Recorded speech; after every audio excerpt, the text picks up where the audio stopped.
প্রথমে ওনারা ধর্মনিরপেক্ষ হওয়ার কারণে সংবিধান থেকে বিসমিল্লাহির রহমানির রহিম বাদ দিয়েছে। ধর্মনিরপেক্ষ হওয়ার কারণে এই দলের নাম ছিল আওয়ামী মুসলিম লীগ, ওনারা মুসলিম শব্দ বাদ দিয়েছে। সলিমুল্লাহ মুসলিম হলের নাম থেকে মুসলিম শব্দ বাদ দিয়েছিল। সমস্ত বিশ্ববিদ্যালয়ের মনোগ্রামগুলো থেকে ইকরা বিস্মি রব্বিকাল্লাযী খলাক এই শব্দগুলো বাদ দিয়েছিল। রব্বি জিদনি ইলমা এগুলো বাদ দিয়েছিল। আমরা এগুলো জানি। আলেমদের উপরে যেভাবে নির্যাতন করেছে কোনো বিগত কেউ এরকম নির্যাতন করে নাই। এদের চিন্তা ছিল ইসলামকে দাবিয়ে দেওয়া, কোরআন সুন্নাহর আলো যেন এই বাংলাদেশে প্রতিষ্ঠিত না হতে পারে, সেইটারই চেষ্টা করেছিল তারা। জামাত ইসলামের নেতৃত্ব কিভাবে যোগ্যতা অর্জন করবেন? যোগ্যতা অর্জন করার জন্য কিন্তু আজকের এই একটা প্রোগ্রাম।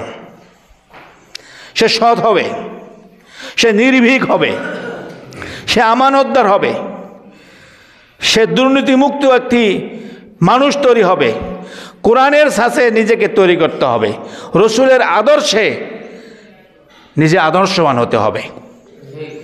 আমরা নামাজ পড়ব, আমরা কোরআন হাদিস শুনব, কোরআন হাদিসের উপর আলোচনা হবে। এটার জন্য উত্তম জায়গা হলো মসজিদ। কিন্তু আমরা দেখতে পাচ্ছি এই মসজিদকে নিয়েও চক্রান্ত শুরু হয়েছে। এই চক্রান্তকারীরা ভাবছে জামাত ইসলাম মনে হয় উড়ে এসে জুড়ে বসা কোনো রাজনৈতিক সংগঠন। এটা যদি কেউ ভেবে থাকে তাহলে তারা ভুল করবে। কারণ যারা দিনের পথে আসছে তারা তাদের জান এবং মাল দুটাকে সঙ্গে নিয়েই আসছে। তো আমরা আশা করি আমরা যেখানেই প্রতিরোধের মুখোমুখি হব ইনশাল্লাহ সেখানেই আমরা প্রতিবাদ করব এবং সেখানে আরও বড় প্রোগ্রাম হবে ইনশাল্লাহ, যাতে কোনো দুষ্কৃতিকারী এটার দিকে সে তাকাইতে না পারে। আমি কালকেও একটা সামাজিক যোগাযোগে দেখলাম, পিনাকি ভট্টাচার্যের নাম তো শুনেছেন, ও মানে বড় মুসলমান নাকি? সে বলছে যে এই যে 5ই আগস্টের যে বিজয়, এর জন্য সিংহভাগ ভূমিকা এবং এর জন্য মাস্টার প্ল্যান, এর জন্য যারা ময়দানে লড়েছে এর অধিকাংশই হলো জামাত আর শিবির। সুবহানাল্লাহ। আল্লাহর সৈনিক যারা মুজাহিদ বাহিনীর সদস্য, তারা ময়দানে দুটো লক্ষ্য নিয়ে যায়, হয় বিজয় না শাহাদাত বরণ। সবাই বলে সুবহানাল্লাহ। আগামী নির্বাচনে আমাদেরকে এখান থেকে সিদ্ধান্ত নিতে হবে। কি বলেন, সিদ্ধান্ত নিতে হবে কি হবে না? সৎ এবং যোগ্য ইমানদার খোদাবিরু যিনি সংসদ নির্বাচন হবে সেই ইমামতিও করতে পারবেন। তুরস্কে আপনারা দেখেছেন এরদোগান, হাফেজ প্রেসিডেন্ট।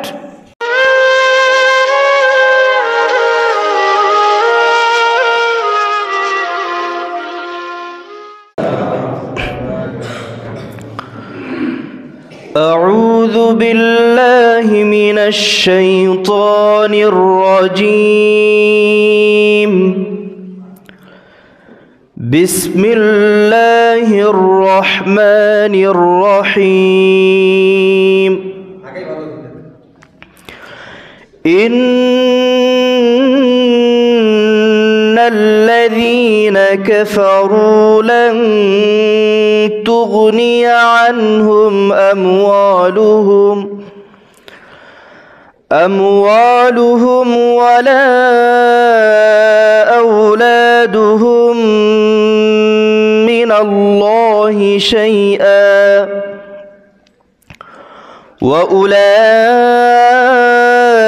وأولئك هم وقود النار.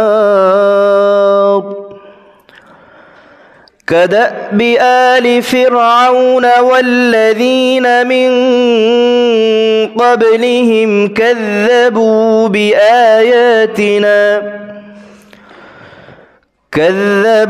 بآياتنا فأخذهم الله بذنوبهم والله شديد العقاب. ইরশাদ হচ্ছে, নিশ্চয় যারা কুফরি করে তাদের মাল সম্পদ ও সন্তান সন্ততি আল্লাহর আযাব থেকে কখনো কোনো কাজে আসবে না এবং তারাই আগুনের জ্বালানি। ফিরআউন সম্প্রদায় ও তাদের পূর্বের লোকেদের স্বভাবের ন্যায় তারা আমার আয়াতসমূহ অস্বীকার করেছে, ফলে তাদের পাপের কারণে আল্লাহ তাদেরকে পাকড়াও করেছেন, আর সেটি কতই না নিকৃষ্ট আবাসস্থল। আসসালামু আলাইকুম ওয়া রাহমাতুল্লাহি ওয়া বারাকাতুহু। আলহামদুলিল্লাহ, ধন্যবাদ হজরত আলীকে, তার তেলাওয়াতে আমাদেরকে ধন্য করলেন। এ পর্যায়ে আমাদের সম্মুখে সংক্ষিপ্ত আলোচনা নিয়ে আসবেন আপনাদের এই মসজিদেরই খতিব আব্দুল আজিজ ভাই। যে ঈমান প্রয়োজনে জ্বলে ওঠে না, যে ঈমান সত্য ন্যায়ের কথা বলে না, যে ঈমান বাস্তবে নাই, যে ঈমান অন্তরে নাই, মুখে শুধু ফাঁকা বলি, কি করে তারে বলো ঈমান বলি, কি করে তারে বলো ঈমান বলি। যে ঈমান দিন আসসালামু আলাইকুম ওয়া রাহমাতুল্লাহি ওয়া তাআলা ওয়া বারাকাতুহু। আলহামদুলিল্লাহি রাব্বিল আলামিন। All praises to Allah subhanahu wa ta'ala, the most merciful, the most gracious, the nourisher, the cherisher, the sustainer of these multi-dimensional universes, Lord of the world. Wassalatu wassalamu ala sayyidil mursalin wa ala alihi wa ashabihi ajma'in. أما بعد فأعوذ بالله من الشيطان الرجيم. بسم الله الرحمن الرحيم. ذلك الكتاب لا ريب فيه هدى للمتقين. صدق الله العظيم. তো যেহেতু সময় কম, সরাসরি কোরআন এবং সুন্নাহর আলোকে কিছু বলার চেষ্টা করি। এই যে মসজিদ ভিত্তিক মাহফিলের আয়োজন করা, বাংলাদেশের যদি সব গ্রাম অঞ্চলে এরকম মসজিদ ভিত্তিক মাহফিল চালু হয়, তাহলে যারা দিন বুঝে না, কোরআন বুঝে না, বোঝার সুযোগ পাবে।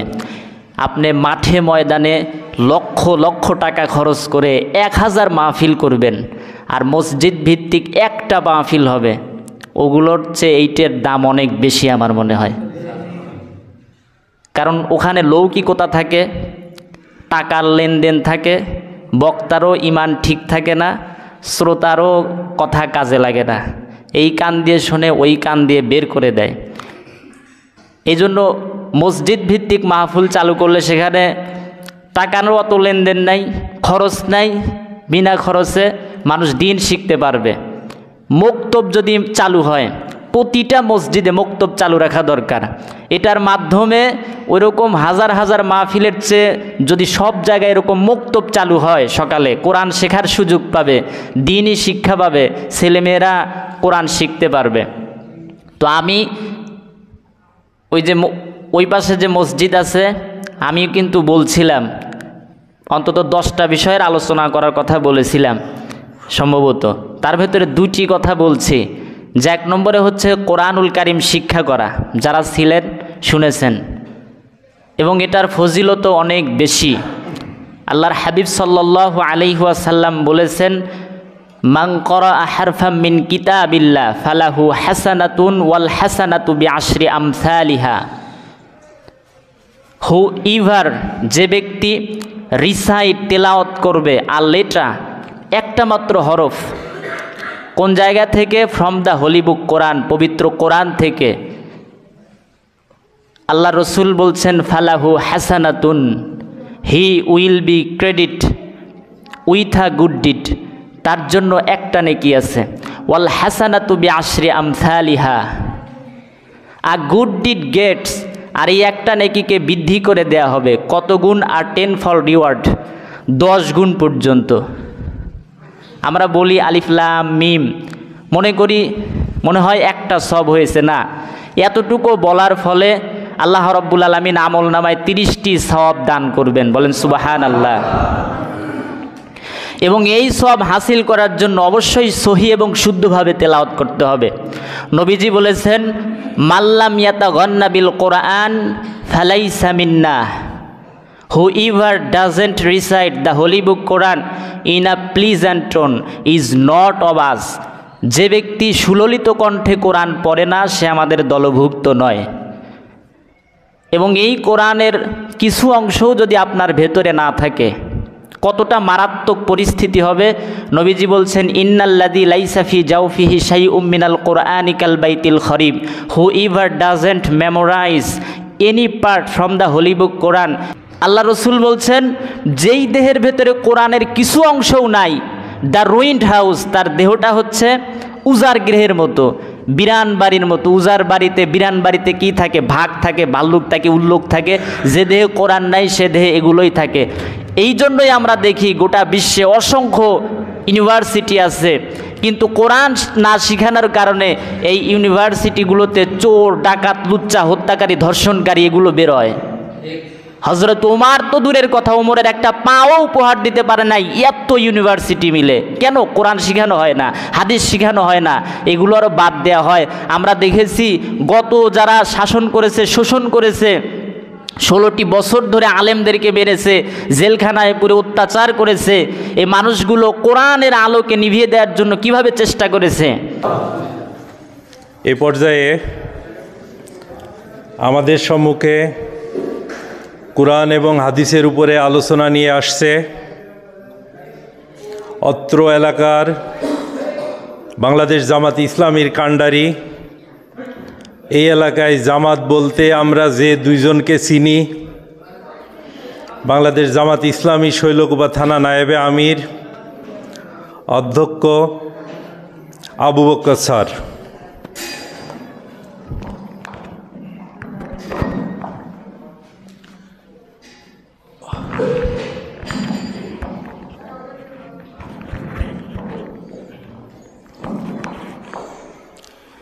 নামাজ কয়টায়?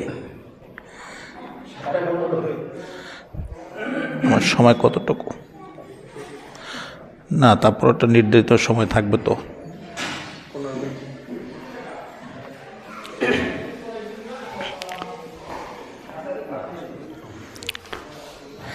আউযু বিল্লাহি মিনাশ শাইতানির রাজিম, বিসমিল্লাহির রহমানির রহিম। আজকের এই আলোচনা এবং দোয়ার মাহফিলের, কোরআনের মাহফিলের সম্মানিত প্রধান অতিথি বাংলাদেশ জামাত ইসলামী শৈলকুপা থানার সম্মানিত আমির, আমাদের সকলেরই রাহবার এস.এম. মতিউর রহমান, উপস্থিত আছেন 14 নম্বর দুধছড়ি ইউনিয়নের সম্মানিত আমির মোহাম্মদ আব্দুল সালাম, উপস্থিত এখানে আছেন অত্র মসজিদের সম্মানিত সভাপতি সহ সর্বস্তরের মুসলিয়ানে কেরাম। আসসালামু আলাইকুম ওয়া রাহমাতুল্লাহ। আল্লাহ রাব্বুল আলামিনের দরবারে শুকরিয়া জ্ঞাপন করি, সেই মহান রাব্বুল আলামিনের দরবারে যিনি আজকে দীর্ঘদিন পরে, ওইখানে কথা হচ্ছে খুব, দীর্ঘদিন পরে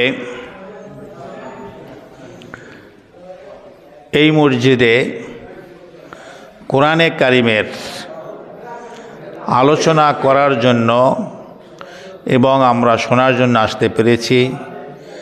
আল্লাহ রাব্বুল আলামিন যে তৌফিক করে দিয়েছেন, এই জন্য সেই মহান রাব্বুল আলামিন দরবারে শুকরিয়া জ্ঞাপন করি। আলহামদুলিল্লাহ।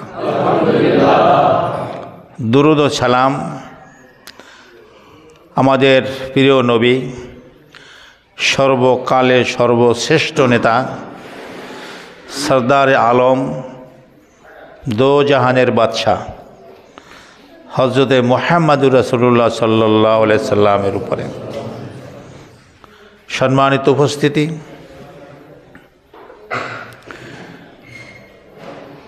আজকে আমরা এখানে এসেছি যে কথা বলেছিলাম, দীর্ঘদিন পর এই যে কথা বলার সুযোগ আমরা পেয়েছি, দীর্ঘ 17টি বছর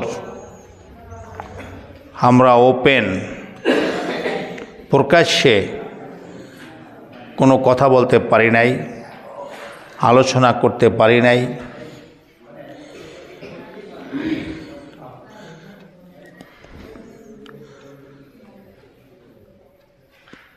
বৈষম্য বিরোধী ছাত্র আন্দোলনের কারণে 5ই অক্টোবর 5ই আগস্ট ফ্যাসিস্ট স্বৈরাচার হাসিনা আন্দোলনের মুখে পালিয়ে যেতে বাধ্য হয়েছিল।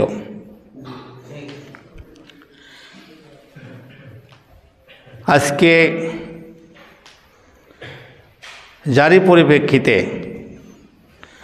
আওয়ামী দুঃশাসন থেকে বাংলাদেশ মুক্ত, আওয়ামী জুলুম, নির্যাতন, গুম, হত্যা যা করেছিল সে থেকে আজকে বাংলার মানুষ মুক্ত হয়েছে। তো বাংলাদেশ জামাত ইসলামীর নেতৃস্থানীয় 6 জন নেতৃস্থানীয় নেতাদেরকে, আমাদের আমিরে জামাত সহ, সেক্রেটারি জেনারেল সহ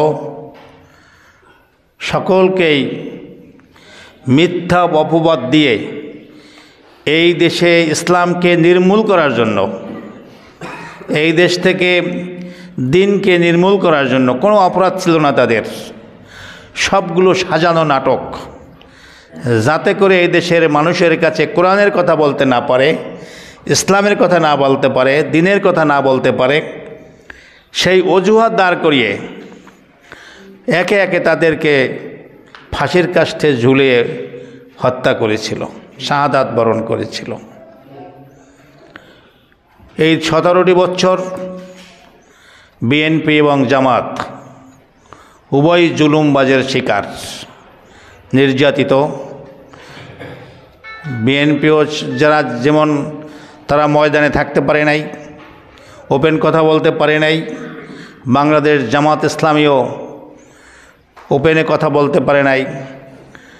আমরা উভয়ই এই সরকারের করুণ পরিণতির শিকার হয়েছিলাম। আমরা আল্লাহ আমাদের শুকরিয়া, আল্লাহ আমাদের সেই সুযোগ করে দিয়েছেন কথা বলতে, এই জন্য সে রাব্বুল আলামিন আরেকবার শুকরিয়া জ্ঞাপন করি, আলহামদুলিল্লাহ। আমরা দোয়া করি সেই সব ভাইদের যারা 5ই আগস্টের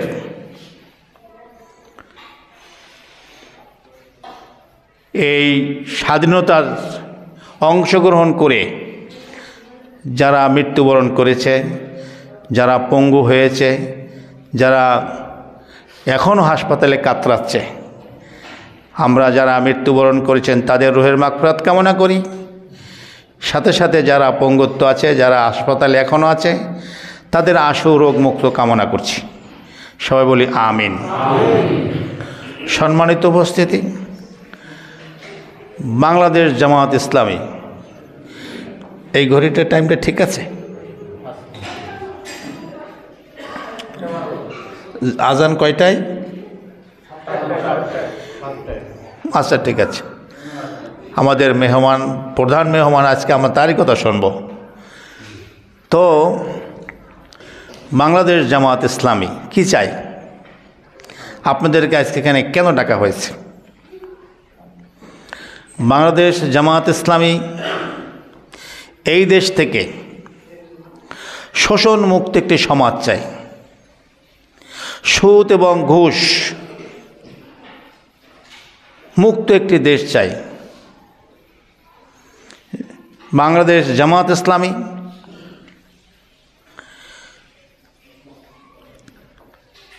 দুর্নীতি মুক্ত একটি দেশ চাই। আওয়ামী সরকারের আমলে প্রত্যেকটা ক্ষেত্রে প্রত্যেকটা জায়গায় দুর্নীতিতে ছেয়ে গেছিল। বাংলাদেশের অর্থনীতি পঙ্গু করে দেওয়া হয়েছে, কোটি কোটি টাকা বিদেশে পাচার করা হয়েছে। এখানে সৎ এবং যোগ্য নেতৃত্ব কায়েম করতে হবে। সৎ এবং যোগ্য জামাত ইসলামীর স্লোগান আল্লাহর আইন চাই, সৎ লোকের শাসন চাই। আল্লাহর আইনের মাধ্যমে সৎ লোকের শাসন কায়েম করতে হবে সমাজে।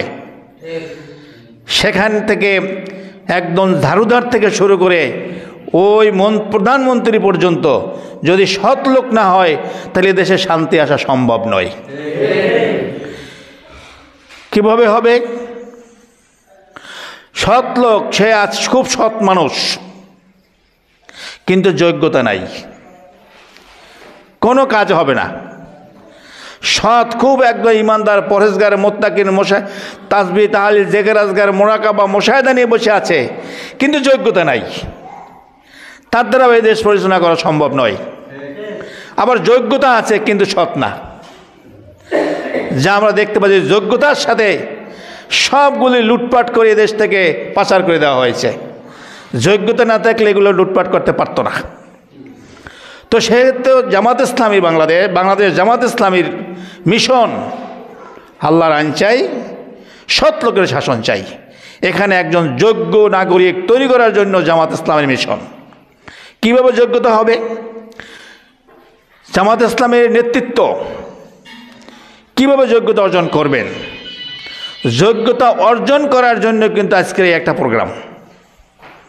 সে সৎ হবে, সে নির্ভীক হবে, সে আমানতদার হবে, সে দুর্নীতিমুক্ত একটি মানুষ তৈরি হবে।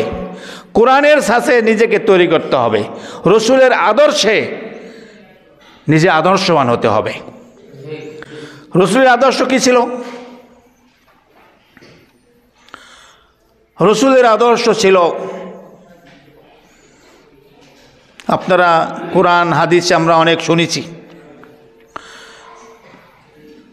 রসুলের আদর্শ ছিল সৎ নেতৃত্ব কায়েম, সমস্ত অন্যায়কে দূরীভূত করে দিয়ে ওই সমাজে কোরআনের শাসন জারি করা। এটা কি সহজ কাজ? কারণ রসুল আকরাম সাল্লাল্লাহু আলাইহি সাল্লাম যখন মক্কা মুআজ্জামায় দাওয়াত দিয়েছিলেন কলেমা লা ইলাহা ইল্লাল্লাহু মুহাম্মাদুর রাসূলুল্লাহ, তোমরা সকলে মূর্তি পূজা ছেড়ে দাও, তোমরা সকলে আগুন পূজা ছেড়ে দাও, তোমরা সকলে গাছ পূজা ছেড়ে দাও, আমাকে আল্লাহ একমাত্র যিনি সৃষ্টি করেছেন তোমাদেরকে, এই আকাশ বাতাস পশু পাখি তিরুলতা যা যিনি সৃষ্টি করেছেন তাকে একমাত্র ইলা বা রব বলে মেনে নাও, আর মুহাম্মদুর রাসূল সাল্লাল্লাহু আলাইহি সাল্লাম হিসাবে আমাকে মেনে নাও। তারা কি মানতে পেরেছিল? আরবের লোকেরা যারা মুহাম্মদ সাল্লাল্লাহু আলাইহি সাল্লামকে আলামিন কিতাব দিয়েছিল, সৎ নেতৃত্বের কারণে, সৎ হওয়ার কারণে, তিনি তো ভালো কথাই বলছিলেন, এই ভালো কথা করার কারণে তাকে আলামিন কিতাব দেওয়া হয়েছিল। যে রসুল বলেছিলেন তোমাদের গচ্ছিত মাল আমার কাছে কেন রাখছো? কচ্ছে আপনাকে আমরা বিশ্বাস করি, আপনি ভালো মানুষ, আমাদের নেতারা অসৎ, তাদের কাছে যদি আমরা এই আমানত রাখি, আমাদের আমানতটাকে নষ্ট করে দেয়, সে তারা খেয়ে পেলে, তারা আত্মসাৎ করে, কিন্তু আপনার কাছে রাখলে আমরা সঠিকভাবে এটা বুঝে পাই। বিদায় আপনি সত্যবাদী। রসুলকে এই খেতাবটা দিয়েছিলেন কারা? আরবের সেই কাফেরেরাই। কিন্তু যখন রসুল আকরাম সাল্লাল্লাহু আলাইহি সাল্লাম এই কলেমার দাওয়াত দিলেন, তখন তারা কি বলল? যে না, এটা আমরা মানতে পারি না। সম্মানিত উপস্থিতি, আমি কথা বলতে চাচ্ছি ওইখানে আজকের সমাজে যারা আমাদের সমাজে ভালো মানুষ বলে দাবি করে, যারা সমাজে এলিট পার্সন হিসেবে নিজেকে দাবি করে, যারা সবাই তো আমরা মুসলমান, কি বলেন? সবাই মুসলমান হিসেবে দাবি করি, কিন্তু আল্লাহ রাব্বুল আলামিন পবিত্র কোরআন একটি কথা বললেন, বিসমিল্লাহির রহমানির রহিম, ওয়ামিনান নাসি মাইয়াকুলু আমান্না বিল্লাহি ওয়া বিল ইয়াউমিল আখিরি ওয়া মা হুম বিমুমিনিন। আল্লাহ কোরআনে ইরশাদ করলেন, আল্লাহ বললেন এই সমাজের কিছু মানুষ আছে, ওয়ামিনান নাসি মাইয়াকুলু, তারা বলে আমান্না বিল্লাহি, আমি ঈমান আনছি আল্লাহর পরে, আমি ঈমান আনছি রাসূলের পরে, আমি তো মুসলিম,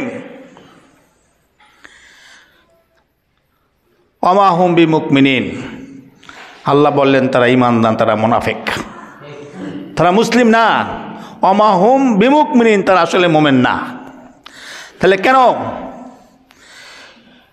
মুসলিম দাবি করার পরও নাম আব্দুল্লাহ, আব্দুর রহমান, আব্দুল খালে, আব্দুল সাত্তার, কিন্তু কাজ তার হইল সমস্ত ইসলামের বিপরীত, চিন্তা চেতনা সব ইসলাম বিপরীত, তার দিয়ে সমাজে কোনো সংশোধন হবে?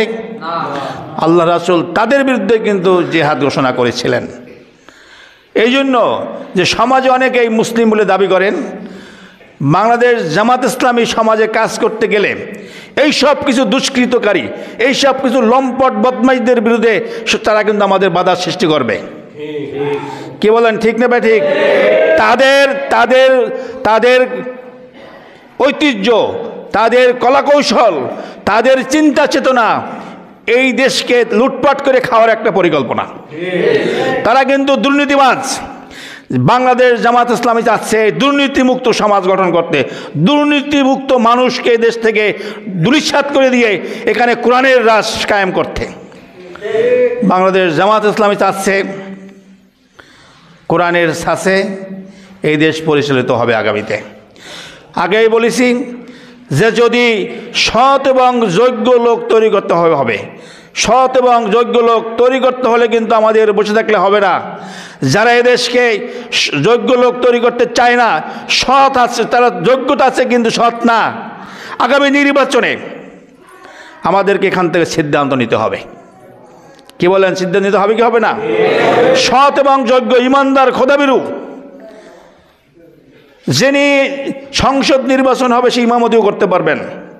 তুরস্কে আপনারা দেখেছেন এরদোগান, হাফেজ প্রেসিডেন্ট, তিনি কিন্তু কি করছেন, তারাবি নামাজে তারাবি নামাজ পড়ায় তুরস্কের যে বড় মসজিদ সেখানে কিন্তু সেই ইমামতি করেন।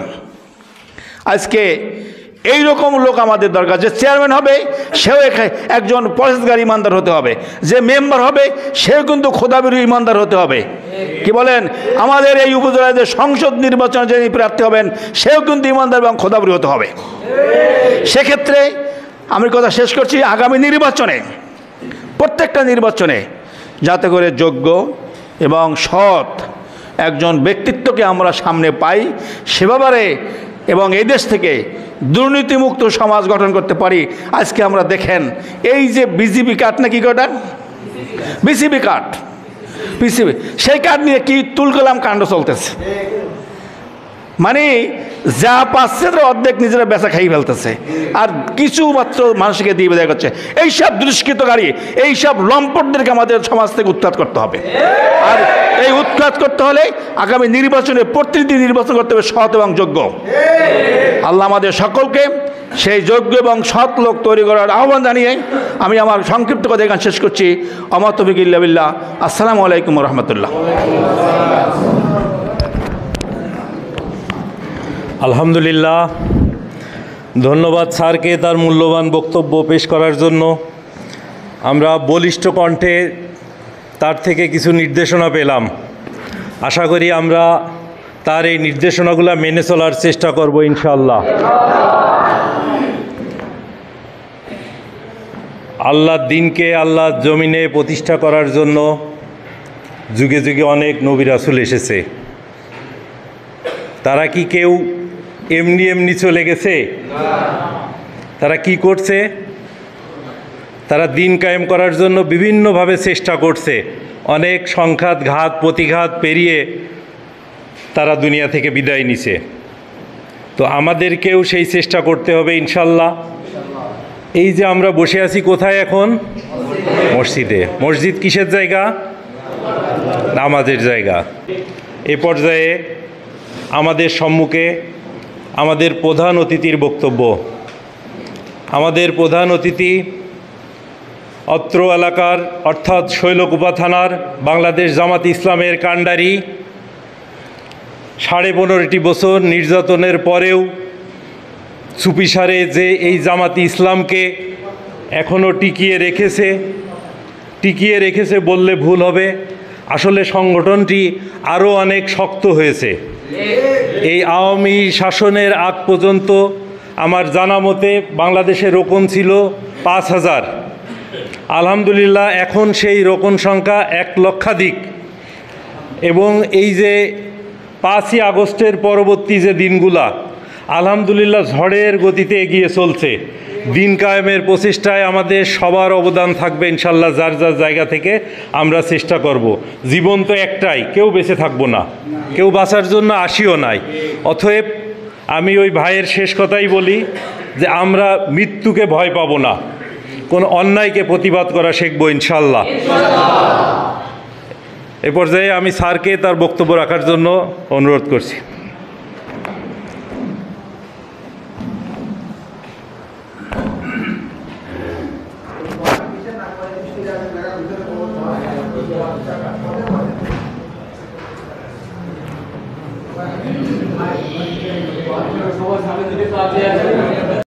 سيدنا مولانا محمد بزس تماما بدني اماما شیر سوکر মুসলমান দাওয়াত এসেছে আখিরি জওয়ানায় ভাঙা কেল্লায় ওড়াও নিশান আল্লাহুম্মা সাল্লি আলা সাইয়্যিদিনা মাওলানা মুহাম্মদ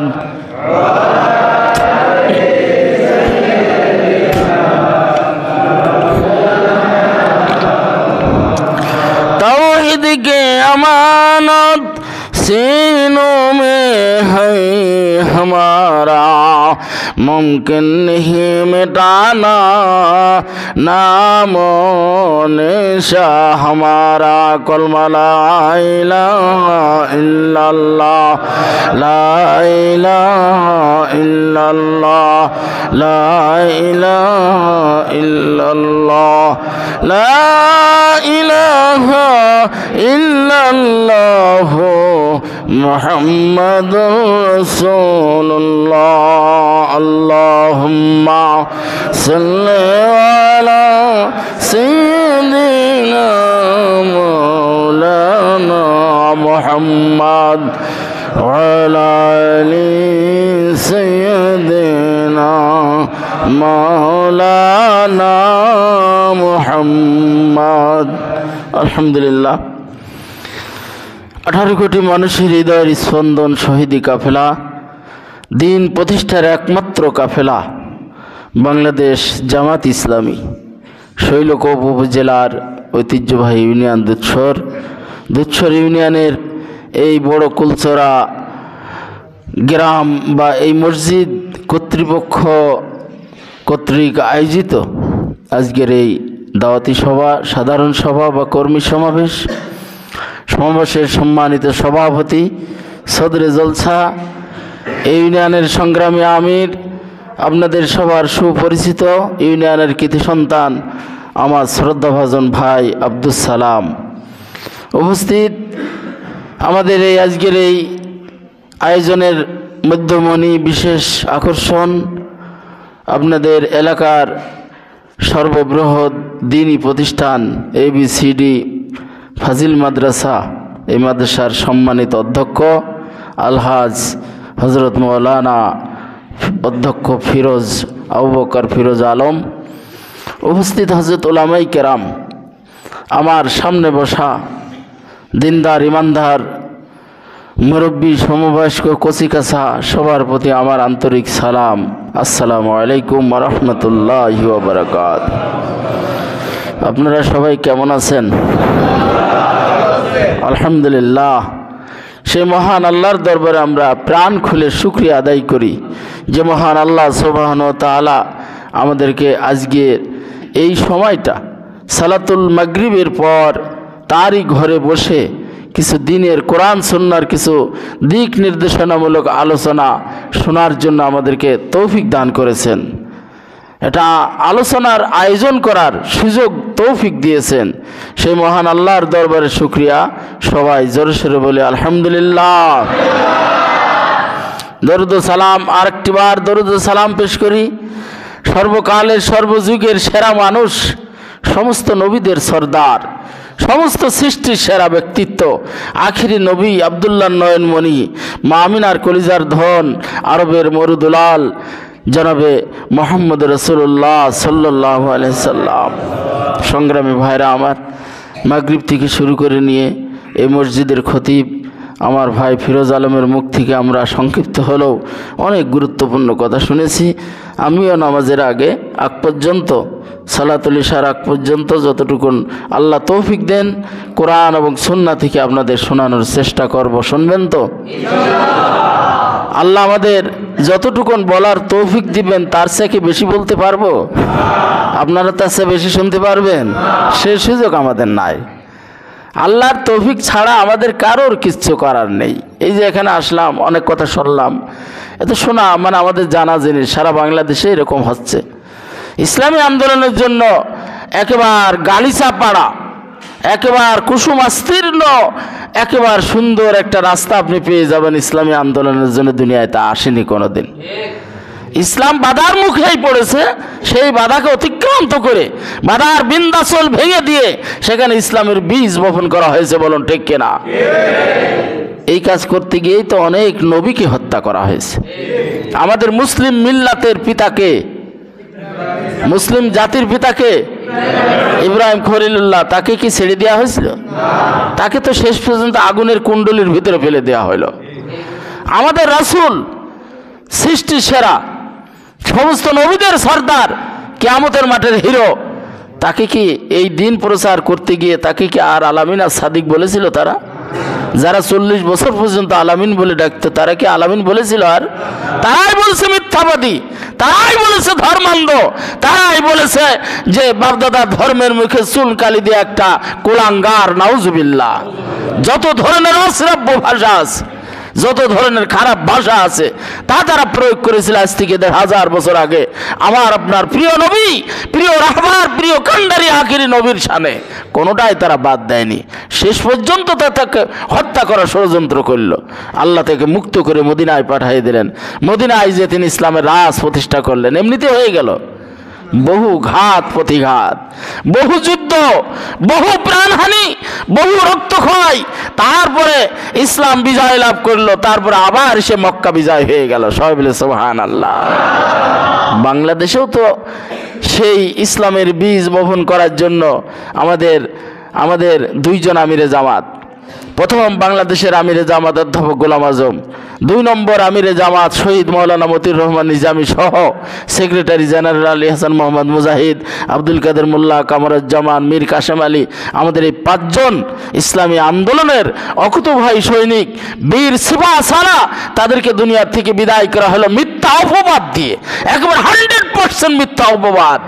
এই অপবাদ দিয়ে চোর, চুটকা, বাটপার, লম্পট দিয়ে সাক্ষী বানায়, প্রসিকিউটর বানায়, মিথ্যা একটা বিচারের নামে প্রহসন করে তাদেরকে দুনিয়ার থেকে বিদায় করে দেওয়া হলো। জাতিকে এই বিচার মেনেছে বলেন? জাতি সে বিচার মানে নাই। জাতি মিথ্যা বলে প্রমাণ করেছে, এবং যারা তাদেরকে এই প্রহসনের মাধ্যমে ফাঁসি দিয়েছে তারাই আজকে জাতির কোপানলে পড়েছে। জাতি তাদেরকে আজকে দুর্নীতিবাজ বলছে, জাতি তাদেরকে আজকে লুটেরা বলছে, তাদেরকে আজকে 71 সালের স্বাধীনতার বিরোধী শক্তি হিসাবে আখ্যায়িত বলছে, তাদেরকে উল্টো রাজাকার বলা হচ্ছে। বলুন ঠিক কিনা? এগুলো আমাদের জন্য শিক্ষা। সম্মানিত ভাইরা আমার, যুগ যুগ ধরে এটা ছিল, এখনো থাকবে, চিন্তার কোনো কারণ নেই। আপনারা কি ভয় পান? মুসলমান ভয় পায় না। মুসলমান আছে বীরের জাতি, সিংহের জাতি। আল্লাহ রাব্বুল আলামিন বলেছেন ফালা তাখশাউন নাস আখশাউনি, ও আমার দুনিয়ার মানুষেরা তোমরা কাউকে ভয় করো না। ফালা তাখশাউন নাস, তোমরা মানুষের ভয় করো না। আখশাউনি, তোমরা শুধু আমাকে ভয় করো। সবাই বলে সুবহানাল্লাহ। আল্লাহ রাসূল বললেন যারা মানুষকে ভয় পায় মানুষ তাদেরকে আরো ভয় দেখায়, বলো ঠিক কিনা? আর যারা মানুষের ভয় ছেড়ে দিয়ে একমাত্র আল্লাহকে ভয় করে মানুষ তাদেরকেই ভয় পায়। মানুষ তাদের ধারে কাছে আর আসতে চায় না, যে না ওরা নারায় তকবীর জানে, নারায় তকবীর দিলে ওদের বাতিলের দিল কেঁপে ওঠে, বলুন ঠিক কিনা? আমরা যখন রাজশাহীর ক্যাম্পাসে মারামারি চলতো, চরম মারামারি, ছাত্র সংগ্রাম পরিষদ বিশাল বাহিনী, তারা তো আমাদের বন্ধু বান্ধব। একান্তে যখন বলা হয়তো ভালো পরিবেশে যে তোমরা এত লোক আর আমার কয়জন মানুষ একটু নারায় তকবীর দিলে তোমরা মানে সেই শিয়ালের মতো দৌড় মারো, কারণ কি? তারা বলছে যে নারায় তকবীর ভিতরে যে কি আছে তা আমরা জানিনি, ওই শব্দ শুনলে আমাদের অন্তর কেঁপে ওঠে। সুবহানাল্লাহ। এর ভিতরেই তো শক্তি, এর ভিতরেই তো পাওয়ার কার হাতে? আল্লাহর হাতে। তা আমরা তো তার কাজ করি, তার কাজ করি না, তার কাজ করি। আপনি এই গ্রামের ধরেন সবচেয়ে শক্তিশালী একজন মাতব্বার, তার শক্তির কাছে সবাই নত। সেই মাতব্বার যদি একটা কামলা রাখে, জোন রাখে, সেই জোন ধরেন মাঠে গেছে, কাজ করতে গেছে, তার অর্ডারেই গেছে, তার জমিতে কাজ করছে। কামলাও জানে যে আমি যে বাড়ি যে মালিকের কাজ করি এই মালিক হলো এই গ্রামের সবচেয়ে শক্তিশালী, ওর সামনে কেউ কথা বলার সাহস পায় না। বলেন ওই কামলা যখন মাঠে যায় যদি ওই গ্রামের সেকেন্ড থার্ড ফোর্থ মাতব্বারও যদি ওর সামনে কথা বলে, ওই কামলা কি তার দিকে আর ভয় পাবে? ও যে শক্তির কাজ করছে জানে যে আমার শক্তি, আমার মালিকের শক্তির কাছে এরা কিছু না, অতএব এদেরকে আমি ভয় পাই না। সুবহানাল্লাহ।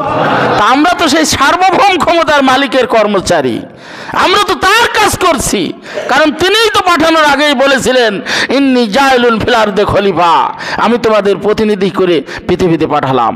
আমরা সে আল্লাহর প্রতিনিধি, আমরা আল্লাহর খলিফা। সবাই বলে সুবহানাল্লাহ। অতএব আমাদের কিসের ভয়? আমাদের তো কোনো ভয় নেই। কবি নজরুল বলে গেছেন অসত্যের কাছে কবু নত নাহি হবে শির, ভয়ে কাঁপে কাপুরুষ লড়ে যায় বীর। অসত্যের কাছে কোনো মুমিন ভয় পায় না, তারা লড়েই যায়, আর যারা কাপুরুষ তারাই শুধু ভয় করে। অতএব এই যে বাংলাদেশ জামাত ইসলামী এবং তরুণ জনতা বাংলাদেশ ইসলামী ছাত্র শিবির, তারা যে সাহসী ভূমিকা রেখেছে, আমি কালকেও একটা সামাজিক যোগাযোগে দেখলাম, পিনাকি ভট্টাচার্যের নাম তো শুনেছেন, ও মনে হয় বড় মুসলমান নাকি? সে বলছে যে এই যে 5ই আগস্টের যে বিজয়, এর জন্য সিংহভাগ ভূমিকা এবং এর জন্য মাস্টার প্ল্যান, এর জন্য যারা ময়দানে লড়েছে এর অধিকাংশই হলো জামাত আর শিবির। সুবহানাল্লাহ। তো এইগুলো আজকে জনগণ বুঝতে পেরেছে। অতএব আমাদের নিয়ে ষড়যন্ত্র ছিল, আছে, কিয়ামত পর্যন্ত থাকবে, এগুলো লা উবালি, আমরা কোনো পরোয়া করি না। কারণ ষড়যন্ত্রের ভিতরেই কাজ করতে মজা হয়, বাধা না থাকলে কাজ করার মজা থাকে না।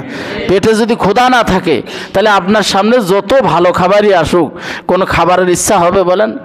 আপনার গ্যাসে পেট টন টন করতেছে, খালি ঢেকুর উঠতেছে, আপনার সামনে কোরমা পোলোয়া ফিরনি যত ভালো খাবারই আসুক আপনার কি মন চাবে খেতে? ওই রকম পেট ভরা মানুষের সামনে যখন ভালো খাবারও পছন্দ হয় না, ওই রকম যারা অলস, যারা এই ইসলামী আন্দোলন বুঝেনি তাদের কাছে এগুলো খারাপ লাগবে। আর আমরা তো এটাকেই আমরা আমাদের জীবনের উদ্দেশ্য মনে করে নিয়েছি। একামতে দিনই হলো মুমিন জীবনের উদ্দেশ্য, বলো ঠিক কিনা? তো সেটাই তো আমাদের জীবনের মুখ্য উদ্দেশ্য। অতএব সে কাজে আমাদের কোনো ভয় নেই, আরো বরং আমাদের চরম আকর্ষণ। খলিফাতুল মুমিনিন হযরত ওমর রাদিয়াল্লাহু তাআলা আনহুকে পারস্যের সম্রাট জিজ্ঞেস করেছিল, ভাই ওমর, তোমার সৈন্যরা যুদ্ধে গেলেই বিজয় লাভ করে, তার কারণ কি? তোমরা তো সৈন্য সংখ্যা আমাদের চেয়ে বেশি না, তারপরেও তোমাদের বিজয় আসে কেন বলো? খলিফাতুল মুমিনিন জবাব দিয়েছিলেন, তোমার সৈন্যরা ময়দানে লড়তে যে দিকগুলো তারা অনুসরণ করে, তারাও দুটো দিক ফলো করে, আমার সৈন্যরাও দুটো দিক ফলো করে। এক নম্বর হলো তোমার সৈন্যরা দেখবে যে আমরা যুদ্ধে বিজয় ছিনিয়ে আনবো, কিন্তু যখনই বিপর্যয় দেখে তখন জীবন নিয়ে পালিয়ে ময়দান ছেড়ে পালায়। তারা জীবন নাশ করতে চায় না, তারা যুদ্ধে বিজয় লাভ করার জন্য আসে, কিন্তু বিপর্যয় দেখলেই যখন দেখেছে এই এখন যদি সামনে যায় তাহলে আর জীবন থাকবে না, তখন তোমার সৈন্যরা মাঠে দাঁড়ায় না। আর আমার সৈন্য যারা মুসলিম বাহিনী, যারা মুসলিম মিল্লাতের যারা সৈনিক, যারা আল্লাহর সৈনিক, যারা মুজাহিদ বাহিনীর সদস্য, তারা ময়দানে দুটো লক্ষ্য নিয়ে যায়, হয় বিজয় না শাহাদাত বরণ সবাই বলে সুবহানাল্লাহ, হয় কলেমার পতাকা উড্ডীন হবে, না ময়দানে জীবন দিয়ে শাহাদাতের মর্যাদা লাভ করে আসবো, ঘরে ফিরে যাব না। যুদ্ধের ময়দানে ওই মুতার যুদ্ধে তৃতীয় খলিফা আব্দুল্লাহ বিন রাওয়া যখন পড়ে আছে, প্রথম সেনাপতি যায়েদ বিন হারেস শাহাদাত বরণ করেছে, দ্বিতীয় সেনাপতি জাফর বিন আবু তালেব দায়িত্ব নিয়ে যুদ্ধ করতে করতে তিনি যখন শহীদ হয়ে গেলেন, এবার তৃতীয় খলিফা, তৃতীয় সেনাপতি, রাসূলের ঘোষণাকৃত তিন নম্বর সেনাপতি আব্দুল্লাহ বিন রাওয়া তখন ময়দানে শিবিরে আছে, তাঁবুর মধ্যে আছে। যখন সংবাদ আসলো দ্বিতীয় সেনাপতি জাফর শহীদ হয়ে গেছে, এবার তোমার পালা, তুমি ময়দানে এসে দায়িত্ব গ্রহণ করো। তখন আব্দুল্লাহ বিন রাওয়া 3 দিন না খাওয়া, মেরুদণ্ড সোজা হচ্ছে না, পিঠের সাথে লেগে গেছে। একটা খেজুর অথবা কেউ কেউ বলেছে এক টুকরা গোশত মুখের ভিতরে কেবল দিয়েছেন। ওই মুহূর্তে ঘোষণা আসলো তোমার এখনই ময়দানে যেতে হবে, তোমার দায়িত্বের সময় এসে গেছে। তখন সে খাবারটা ফেলে দিয়ে এবার আল্লাহকে বলছে, আল্লাহ আমার আর খাবারের সময় নেই। ও আমার মন, আমার নফস, আমার আত্মা, তুমি শুনে রাখো, কিসের মহব্বত? তোমার সম্পদের মহব্বত। আমি আব্দুল্লাহ যদি বেঁচেও থাকি, আমার সব সম্পদে আমি আল্লাহর নামে অক্ষ করে দিলাম, আমি আর মালিক থাকলাম না। এবার তোমার কিসের মহব্বত? স্ত্রীর মহব্বত। আমার স্ত্রীকে আমি 3 তালাক বাইন দিয়ে দিলাম, আমি যদি এই যুদ্ধে বেঁচেও থাকি ওই স্ত্রী আমার জন্য হারাম হয়ে গেল। সুবহানাল্লাহ। এই পণ করে নে যুদ্ধের ময়দানে চলে গেলেন তৃতীয় সেনাপতি আব্দুল্লাহ বিন রাওয়া, সেও যুদ্ধ করতে করতে শহীদ হয়ে গেল। এই 3 জন ব্যক্তির নাম রাসূল বলেছিলেন, আর কারোর নাম তিনি বলেন নাই। এবার সেনাপতি নাই, এবার মুজাহিদ বাহিনী, রাসূলের সৈনিকেরা, সাহাবীরা, তারা নিজেরা বসে সিদ্ধান্ত নিলে এবার কাকে আমরা সেনাপতি করব। তখন সবাই আলোচনা পর্যালোচনা করে সর্বসম্মতিক্রমে সিদ্ধান্ত গৃহীত হলো, আমাদের এখনকার 4 নম্বর সেনাপতি হবে খালিদ বিন ওয়ালিদ রাদিয়াল্লাহু তাআলা আনহু। এই খালিদ বিন ওয়ালিদ যখন সেনাপতির দায়িত্ব নিলেন, যুদ্ধের কৌশল চেঞ্জ করে ফেললেন। তিনি ঘোষণা দিলেন, আগামীকাল অতি ভোরে আমরা এই 3000 সৈন্য 3 দিক থেকে আমরা একবার আক্রমণ করব, যাতে ওরা বুঝতে পারে আমাদের সৈন্য সংখ্যা কম নয়, আমাদের সাহায্যের জন্য মদিনার থেকে মনে হয় আরো সৈন্য এসে গেছে। এবার এই কৌশল অবলম্বন করে যখন যুদ্ধের ময়দানে ঝাঁপিয়ে পড়েছে, তার যুদ্ধে লক্ষাধিক সৈন্যের মোকাবেলায় বহু হাজার হাজার কাফের মুশরিককে দুনিয়া থেকে বিদায় করে দিয়ে ইসলামের বিজয় সেদিন ছিনিয়ে এনেছিলেন। সবাই বলে সুবহানাল্লাহ। সম্মানিত ভাইরা আমার, তাই খলিফা ওমর বলেছিলেন, তোমার সৈন্যরা দুনিয়ায় বেঁচে থাকতে যতটা ভালোবাসে, আর আমার সৈন্যরা দুনিয়ার দিকে শহীদ মৃত্যুবরণ করতে, শাহাদাতের পেয়ালা পান করতে তার চেয়েও 1000 গুণ বেশি ভালোবাসে। সবাই বলে সুবহানাল্লাহ। আজকেও বাংলাদেশ জামাত ইসলামের অনেক মানুষ তারা প্রমাণ করেছে, বুলেটের সামনে তারা বুক পেতে দিয়েছে, মৃত্যুকে তারা ভয় পায় না, মৃত্যুকে পরোয়া করে নাই। মৃত্যুর আগে, ময়দানে যাওয়ার আগে মায়ের কাছে চিঠি লিখে গেছে, মা এই মনে হয় তোমার সাথে আমার শেষ কথা, আর মনে হয় কথা হবে না, যদি আমি শহীদ হয়ে যাই দোয়া করো, দেখা হবে জান্নাতের সিঁড়িতে। সবাই বলে সুবহানাল্লাহ। এরকম সৈনিক এখনো আছে না? আছে বলেই তো আল্লাহ বিজয় দিয়েছে। আর এরা কি ওদের মধ্যে দুর্নীতি, টাকা মেরে খাওয়া, লম্পটগিরি করা, বাটফাড়ি করা, ওজনে কম মালে ভেজাল এইসব করে নাকি? এইসব যদি করে তো জামাত ইসলামের খাতাতে নাম কাটতে সময় লাগবে না। আমি দায়িত্বে আছি, আমি যদি এই ধরনের কোনো ফল্ট করি, কালকে সকালে সন্ধ্যে যে সে আমি আর নেই।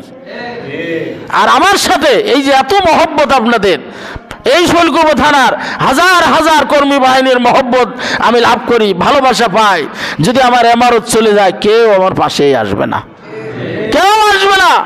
নেতৃত্ব চেঞ্জ হওয়ার সাথে সাথে এই কর্মী বাহিনী রিমুভ করবে, যার দায়িত্ব আসবে তার কাছে। আমার কাছে আর কেউ আসবে না। এমন একটা ইসলামী আন্দোলন, আল্লাহর রহমত। এটা আল্লাহর রহমতে ভরপুর, সেই রহমত নিয়ে আমরা এগিয়ে যাচ্ছি। সময় তো কম, অত বেশি বলতে গেলে আমি আসল জায়গায় আসতে পারবো না। আজকে আমাদের কোরআনের মাহফিলে বাধা হচ্ছে, কোরআনের কাজে বাধা হচ্ছে। এই 16 বছরে বাধা হয়েছে, এটা আপনারা জানেন। অনেক তাফসির মাহফিল করতে দেওয়া হয়নি। এখানে কি এই মসজিদে আমাদের কথা বলার সুযোগ ছিল? বলেন, সুযোগ ছিল না। আমার তো দূরের কথা, আপনার ইমাম সাহেবকে চিঠি দিয়ে বলা হয়তো শুক্রবারে এই যে লিখিত বক্তব্যের বাইরে কথা বলা যাবে না। ওই ঝিনেদা ফাউন্ডেশন থেকে চিঠি ধরাই দিত সব ইমামদের কাছে। তার মানে শেখ হাসিনার নির্দেশের বাইরে কোনো কথা কোনো আলেম বলতে পারবে না, একটা অর্ডিন্যান্স জারি করে দিল। তাহলে এখন আজ থেকে 1500 বছর পরে এসে 90% লোক মুসলমান, লক্ষ লক্ষ মসজিদের দেশ হলো বাংলাদেশ, কোটি কোটি মানুষ প্রতিনিয়ত আজানের ধ্বনি থেকে ধ্বনি শুনে ঘুম থেকে ওঠে, আর আজানের ধ্বনি শুনেই তো ঘুমাতে যায়। সেই দেশে একজন মহিলা ইসলামের বিরুদ্ধে অর্ডিন্যান্স জারি করে দিচ্ছে, মুসল্লিদের নাকশ করে দিচ্ছে। আবার মুসল্লিদের একটু মনে তো ভয়ও আছে যে এত লোক নামাজি, মোল্লা, মুসল্লি, মসজিদ, এত পীর মাসায়েব, গাউস, কুতুব, খানকা শরীফ, এই জায়গা যদি আমি একেবারে যদি ইসলামের বিরুদ্ধে এইভাবেই লাগিয়ে থাকি, তাহলে তো এরা সব আমার বয়কট করবে, আমি তো বিপদে পড়ে যাব। এবার কি করলো, বিদেশেতে টাকা নিয়ে এসে উপজেলা জেলায় মডেল মসজিদ করে দেখাচ্ছে। এই দেখো আমি কত বড় ইমানদার, মডেল মসজিদ করে দিচ্ছি লক্ষ লক্ষ টাকা খরচ করে। তোমরা এই জায়গায় এসে নামাজ পড়বা, ময়দানে মসজিদের বাইরে এসে তোমরা কোনো খোঁজ খবর নিয়ে না। ওরা আমি যা পারি তাই করে, মোল্লাদ্দর মসজিদ পর্যন্ত ঢুকে বড় মসজিদই, মসজিদের বাইরে চিন্তা করো না। মসজিদের বাইরে যদি কোনো আলেম, কোনো ইমাম যদি কথা বলে, তখনই ওরা ফতোয়া দেয় যে এই হুজুরের ভিতরে রাজনীতি ঢুকে গেছে। এর রাজনীতিকে তোর কাছ থেকে শিখতে হবে। রাজনীতি শিখেছে আমার রাসূলের কাছ থেকে। মসনদ দখল করার জন্য যে কার্যকলাপ, যে কাজ করে আমার রাসূল মদিনার প্রেসিডেন্ট হয়েছিলেন, যে কাজ করে আমার রাসূল মদিনার ইসলামের রাষ্ট্র প্রতিষ্ঠা করেছিলেন, যে কাজ করে খোলাফায়ে রাশিদিন প্রায় 30 বছর খেলাফতে অধিষ্ঠিত ছিলেন, ওইটার নাম যদি রাজনীতি হয়, এটা তো মোল্লা মুসল্লিরাই করবে। এটা কি তোর মতো ফাসেকরা করবে নাকি? যে রাজনীতি করে সেদিন দিরা বলে টাকার বস্তা মাথায় করে মাসের পর মাস ঘুরেছে, কোনো জাকাত দেওয়ার মতো নেওয়ার মতো কোনো মানুষ সেদিন খুঁজে পায় নাই। আর এরা জাকাতের টাকা তুলে নিয়ে, জনগণের টাকা তুলে নিয়ে এরা হাজার হাজার লক্ষ লক্ষ কোটি টাকা বাইরে বিদেশে পাচার করেছে, গাড়ি কিনেছে, বাড়ি কিনেছে, বিলাসবহুল জীবন যাপন করছে। এদেশে যখনই কোনো মন্ত্রী নেতাদের বাড়ি সার্চ করা হচ্ছে, তখন মনে হচ্ছে ওটা বাড়ি নয়, ওটা মনে হচ্ছে ওই বাংলাদেশ ব্যাংকের কোনো কি বলা হয়, লকার। মনে হয় বাংলাদেশ ব্যাংকের কোনো ভোল্ট বা লকার, মনে আছে ছোটখাটো কোনো ব্যাংক শাখা খুলে বসেছিল মন্ত্রী মহোদয়, নেতাজিরা। আর তারা জাতির সামনে এত বড় চুরি ডাকাতি করেও তারা বড় বড় গলায় আবার কথা বলতে চায়। তাদের কথা বলার সুযোগ কে দেবেন? যদি দেন, যে আপনার ইমাম সাহেব খুঁজে বলে গেল না, যদি সুযোগ আর একবার পায়, ইন্দুরের গর্ত কিন্তু খুঁজে পাওয়া যাবে না। অতএব ময়দানে চোখ কান খোলা রাখেন, মানুষকে দাওয়াত দেন, মানুষকে অ্যাক্টিভেট করেন, মানুষকে এই দিনের কাতারে সামিল করান। 16 বছর ধরে আমরা দেখেছি তাফসীর মাহফিলে 140 জারি করা হয়েছিল, বক্তাদের কিল ঘুষি মারা হয়েছিল, বক্তাদের ধরে নিয়ে জেলখানায় পুরে দেওয়া হয়েছিল, অনেক বক্তাকে জিহ্বা কাটা হয়েছিল, অনেক বক্তাকে কারাগারে বন্দী করে তার বিচারের নামে প্রহসন করা হয়েছে। আল্লামা দেলোয়ার হোসেন সাঈদী কোরআনের বাকি, যার কথাগুলো সারা বিশ্বের মানুষ শুনত, যার ওয়াজ শুনে কত ইহুদি খ্রিস্টান হিন্দুরা কলমা পড়ে মুসলমান হয়েছে, যার ওয়াজ শুনে কত বেনামাজি নামাজি হয়েছে, যার ওয়াজ শুনে কত দুরন্ত ছেলেরা তারা শান্ত শিষ্ট ভদ্র নম্র হয়ে গেছে। বলুন ঠিক কিনা? তার কণ্ঠকে রোধ করে দেওয়া হলো, তাকে বিষ প্রয়োগ করে হত্যা করা হলো, দুনিয়া থেকে বিদায় করা হলো। এখন ওই সাঈদীর আরো কত অনুসারী, হাজার হাজার লক্ষ লক্ষ সাঈদী প্রেমিক তৈরি হয়ে গেছে, যারা কোরআনের কথা ময়দানে শোনাচ্ছে। বলুন ঠিক কিনা? এক সাঈদী চলে গেছে, এক নিজামী মুজাহিদ চলে গেছে, তাদের কিছুই আসে যায় না, তারা তো যাওয়ার চলে গেছে, তাদের নির্দিষ্ট সময় ফুরিয়ে গিয়েছিল, তারা চলে গেছে। তাদের কাজ দুনিয়ায় আছে, তাদের কাজ দুনিয়ায় থাকবে। এই কাজ করার মতো মানুষ ওখানে দাঁড়িয়ে যাবে, কেউ পৃথিবীতে ঠেকাতে পারবে না। বলুন ঠিক কিনা? এই কাজ মূলত তো রাসূলের কাজ, রাসূলের কাজ না, রাসূলের মানে নবী রাসূলদের কাজ। ও একেবারে আদম আলাইহিস সালাম থেকে শুরু করে ঈসা রুহুল্লাহ পর্যন্ত চলে গেল। এরপরে আসলো আমাদের আখিরি নবী। আখিরি নবীর মাধ্যমেই নবুয়তের সিলসিলা শেষ হয়ে গেল, আর কোনো নবী পৃথিবীতে আসবে না। কিন্তু ওই যে আম্বিয়া কেরামদের যে কাজ, নবী রাসূলদের যে কাজ, সে কাজ এখন আছে কিনা বলেন তো? ওই একই কাজ আছে না? আছে। তাহলে এই কাজগুলো তো কেউ করবে তো? করবে না। যারা করবে তারাই হলো নায়েবে নবী, তারাই হলো নবীর ওয়ারিস, তারাই কিয়ামতের মাঠে নবীর কাতারে দাঁড়াবে। যে কাজ করতে গেলে আপনার মাথা ফেটে রক্ত ঝরবে, যে কাজ করতে গেলে আপনার একটা হাত হারাতে পারে, একটা পা যেতে পারে, আপনি আপনি আহত হতে পারেন, আপনার বাড়িঘর বুলডোজার দিয়ে সেখানে সমান করে দেওয়া হতে পারে, আপনার চাকরি যেতে পারে, আপনার জীবনের উপর অনেক জুলুম নির্যাতনের স্টিম রোলার চলতে পারে, শেষ পর্যন্ত আপনার জীবনটাও চলে যেতে পারে। পারে কিনা বলেন? যা আজকে 16 বছরে গেছে। সাতক্ষীরায় আমাদের ভাইদের বহু দোতলা, তিনতলা, একতলা বাড়ি সরকার বুলডোজার দিয়ে একেবারে মাটির সাথে মিশাই দিতেছে। সেই সমস্ত ভাইরা অনেকে ঢাকায় যায় ব্যবসা করে আলহামদুলিল্লাহ যা ছিল তার চেয়ে অনেক বরকত দিয়েছে আল্লাহ। অনেক ভাইদেরকে হত্যা করা হয়েছে আমাদের ঝিনাইদহের জমিনে। আমাদের প্রায় 25 থেকে 30 জন ভাইকে শুধু গুম করার পরে খুন করা হয়েছে। তার ভিতরে তো আমাদের শুল্কবাবু আছে, একজন আছে না? জানেন তো কোন গ্রামের? পুটিমারির। নাম কি? শহীদ সাইফুল্লাহ। ওকে ভালোবাসবেন মনে প্রাণে, কারণ আমার আমল দিয়ে আমরা জান্নাতে যাওয়ার মতো আমি তো বিশ্বাস করিনি। কিন্তু শহীদি কাফেলায় থেকে যদি সেদিন সাইফুলের কাতারে দাঁড়াতে পারি, সেদিন যদি আমার আমিরে জামাতের ওই কাফেলায় সেদিন যদি শরীক হতে পারি, আমি সবচেয়ে গর্ববোধ করি যে আল্লাহ আমাকে ঘাড়টা ধরে এরকম একটা শহীদি কাফেলার সদস্য বানিয়েছে। সবাই বলি সুবহানাল্লাহ। এই কাফেলার সদস্য হতে পারে আমি নিজেকে ধন্য মনে করি। আপনারা কি মনে করেন? আপনারা কি ধন্য মনে করেন? আল্লাহ রাসূল বলেছেন, মা ফাতিমা, তোমার নবীর মেয়ে বলে খাতির করা হবে না, নবীর মেয়ে বলে কোনো পরিচয় দিয়ে কোনো লাভ হবে না, আমলটা বাড়িয়ে দাও, কারণ কবরে কিয়ামতের মানে তোমার আমলের উপরেই ফয়সালা হবে, আর নবীর মেয়ে বলে তোমার ফয়সালা হবে না। অতএব সাবধান। ইসলামী আন্দোলন জামাত ইসলাম করি বলে আমি মাপ পেয়ে যাবো তা ভাববেন না। নিজের আমলটা সুন্দর করার জন্য চেষ্টা করেন, উত্তরোত্তর কোরআন সুন্নাহ দিয়ে নিজের জীবনটাকে আরো সুন্দর করার চেষ্টা করেন। আপনি যত সুন্দর হতে পারবেন, আপনার দাওয়াতি কাজটা ময়দানে তত লাভ হবে, তত কাজে লাগবে। বলুন ঠিক কিনা? শুধুমাত্র ভেগ দেখে লাভ নেই, শুধুমাত্র বাহ্যিক ভাবে পরিবর্তন দেখায় কোনো লাভ নাই। আল্লাহ রাসূল বলেছেন, আন আবি হুরায়রা রাদিয়াল্লাহু তাআলা আনহু قال رسول الله صلى الله عليه وسلم لا ينظر الى صوركم واموالكم ولكن ينظر الى قلوبكم واعمالكم রাওয়াহু মুসলিম। হযরত আবু হুরায়রা থেকে বর্ণিত, রাসূল বলেছেন, কাল কিয়ামতের ময়দানে বিচারের দিনে তোমাদের চেহারা সম্পদ আর তোমাদের ধন সম্পদ এগুলো দেখা হবে না। কার কত টাকা ছিল, কার কেমন চেহারা ছিল, কার কত ক্ষমতা ছিল, এগুলো আল্লাহ দেখবে না। আল্লাহ দেখবে সেদিন তোমাদের নিয়ত কি ছিল, তোমাদের অন্তরে কি লালন তোমরা করতে, আর তোমাদের আমলটা কি ছিল।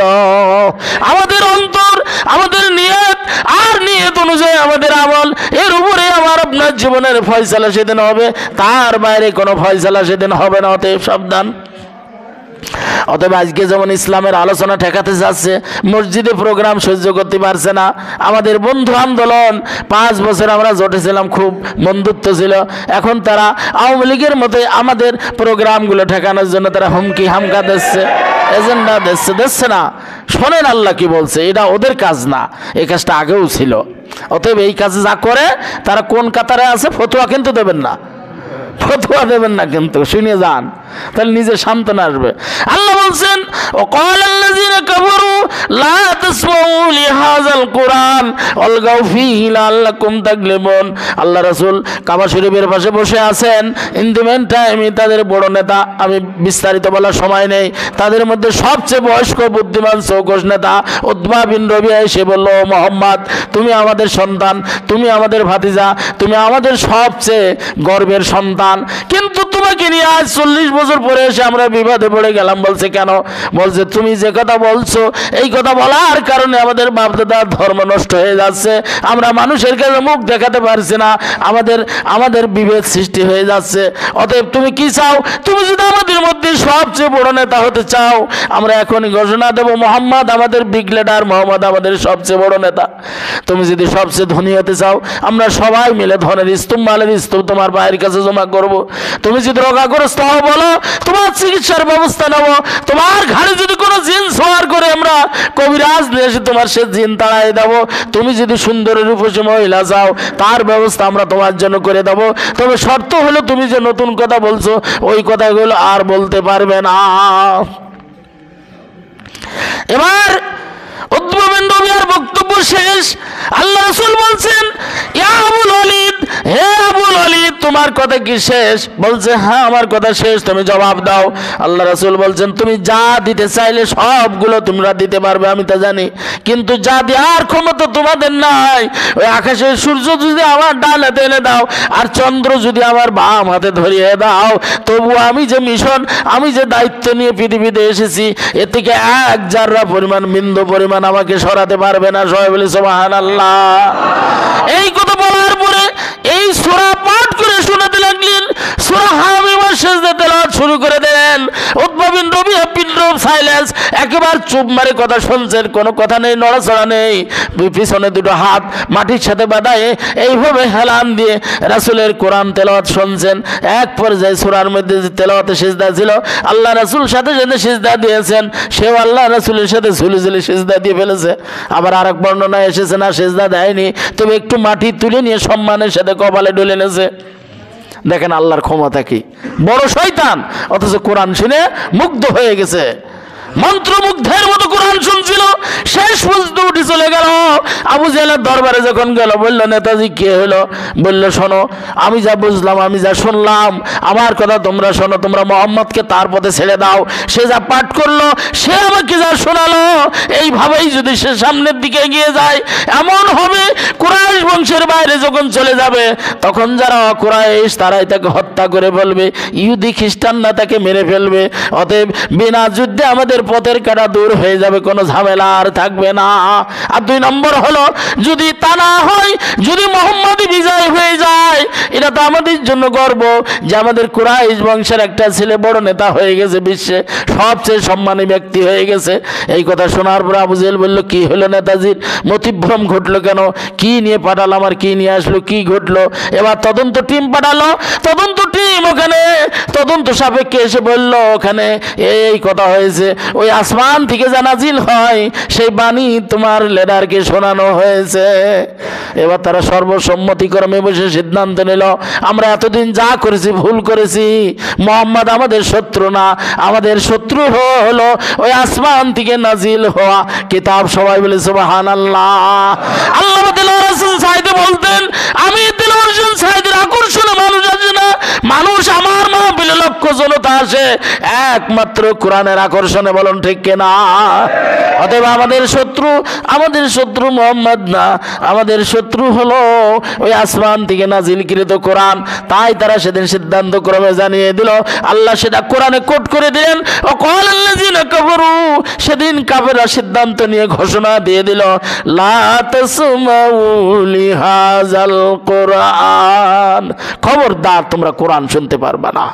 ওয়ালগাউ ফীহি লাআল্লাকুম তাগলিবুন, যেখানেই কোরআনের আলোচনা হবে সেখানেই তোমরা হট্টগোল, সেখানেই 144 জারি করবে, সেখানেই কোরআন শোনাটা বিভ্রাট সৃষ্টি করে দেবে মানুষের কানে, যাতে কোরআন না পৌঁছায়। আজান দেন।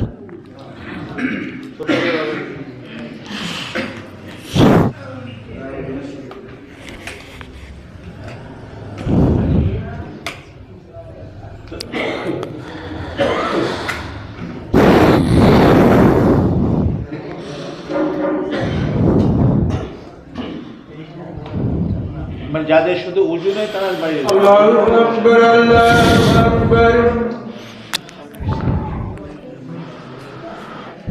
আল্লাহু আকবার,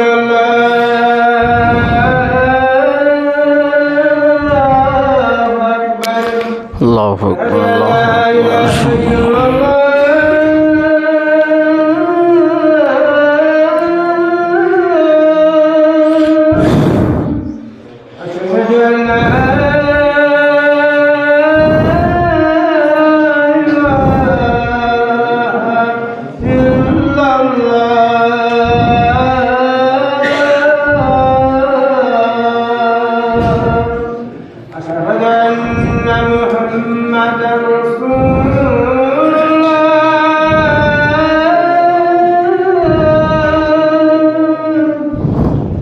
أن محمد رسول الله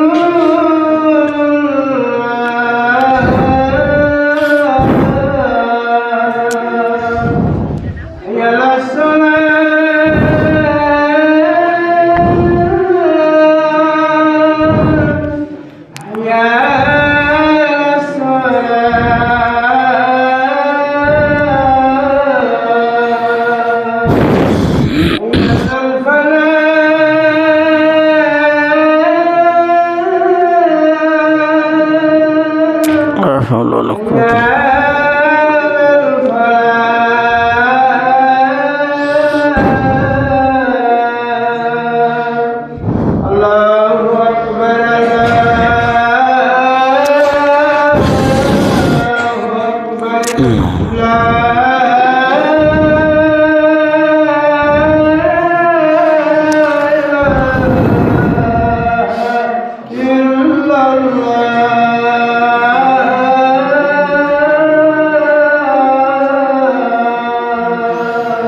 اللهم رب هذه الدعوة التامة والصلاة القائمة الحمد لله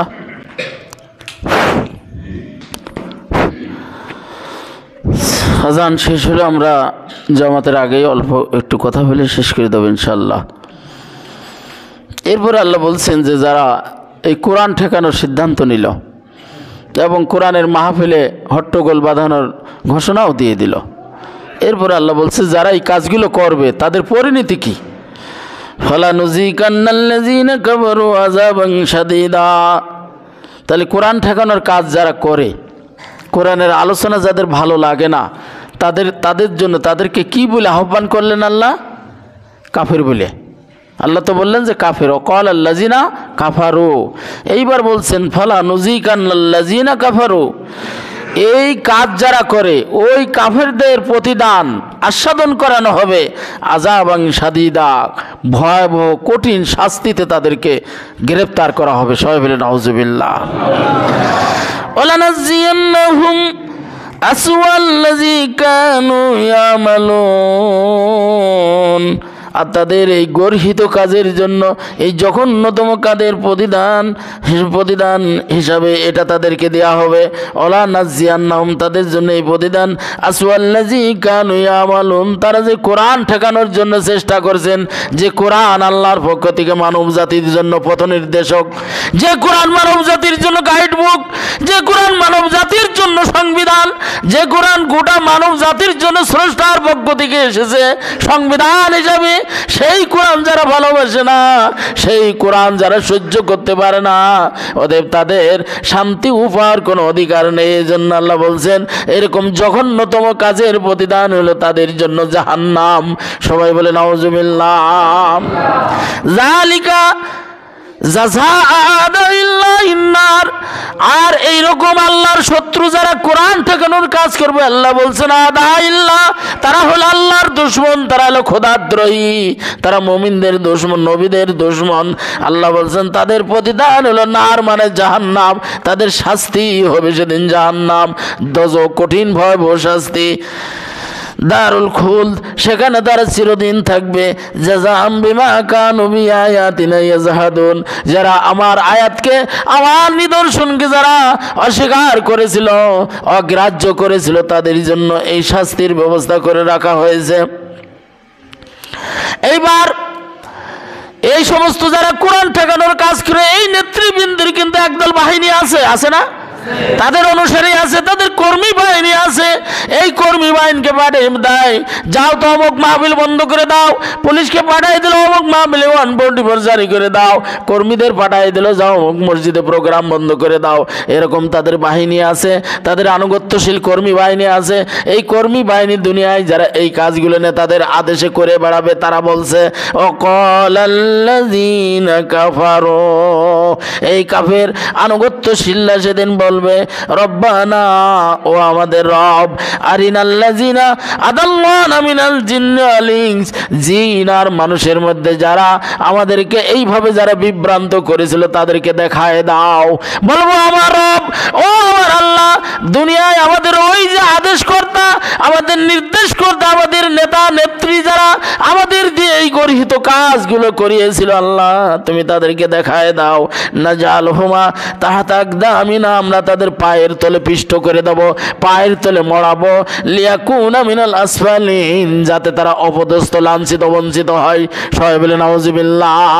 তাহলে আজকে যে সমস্ত কর্মীরা নেতাদের আদেশে ইসলাম ঠেকানোর জন্য চেষ্টা করছে, ওই কর্মী বাহিনী কিয়ামতের দিন সেদিন তারা এই কথা বলবে যে আল্লাহ আমাদের নেতাদের সামনে এনে দাও, আমরা পায়ের তলে পিষ্ট করব।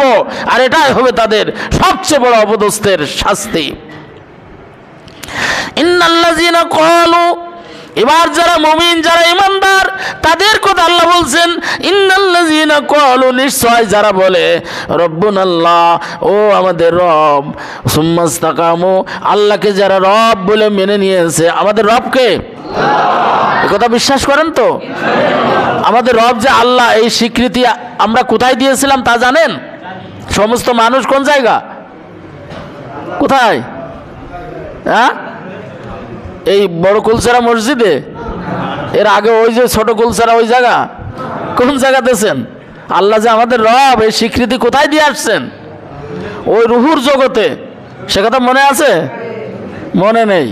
এই দেখেন রুহুর জগতে এই যে এখানে যে লোকগুলো বসে আছেন, প্রত্যেকটা লোকের সাথে আমার পরিচয় ছিল। তা যদি রুহুর জগতে না হয়তো এই জায়গা পরিচয় হতো না। এটা কুদরতে আল্লাহর খেলা। রুহুর জগতে যার সাথে আমার পরিচয় হয়নি, দুনিয়াতেও হবে না। রুহুর জগতে যদি হিংসা বিদ্বেষ কারোর সাথে করে থাকে, দুনিয়া এসে তার সাথেই হবে। রুহুর জগতে যার সাথে দুস্তি ছিল, ভালোবাসা ছিল, এই দুনিয়া এসে তার সাথেই ভালোবাসা হবে। সুবহানাল্লাহ। ওই রুহুর জগতে সেদিন প্রশ্ন করা হয়েছিল, আলাস্তু বিরাব্বিকুম, আমি কি তোমাদের রব নয়? অনেক খড়ি মাটি পোড়ানোর পরে আমরা লাস্ট বলেছিলাম বালাহা, আপনি আমাদের রব। এবার ওই রবের স্বীকৃতি যাতে আমাদের ঠিক থাকে, ওই ওয়াদা যাতে আমরা রক্ষা করতে পারি, এই জন্য দুনিয়ায় আসার পরে আমাদের ওই মেসেজ পাঠানো হলো আল্লাহর পক্ষ থেকে, ওই সংবিধান পাঠানো হলো, ওইটা বুঝিয়ে দেওয়ার জন্য নবী রাসূলের দায়িত্ব দেওয়া হলো। আমার নবী, আপনার নবী, প্রিয় নবী, আখিরি নবী জনাব মুহাম্মদ রাসূলুল্লাহ, ওই 23 বছর ধরে আল্লাহর সাথে দেওয়া ওয়াদা স্মরণ করানোর জন্য, আর আল্লাহর কাছে যাজা পাওয়ার জন্য, ওই জান্নাতে যাওয়ার জন্য, জাহান্নাম থেকে বাঁচানোর জন্যই কিন্তু চরম পরিশ্রম করেছিলেন। বলুন ঠিক কিনা? এই জন্য আল্লাহ বলছেন ইন্নাল্লাযীনা ক্বালু রাব্বুনাল্লাহ, নিশ্চয় যারা বলে আল্লাহ আমার রব, সুম্মাস্তাকামু, এরপরে যারা অবিচল থাকে, দৃঢ় থাকে, ইস্তিকামত থাকে, তাদের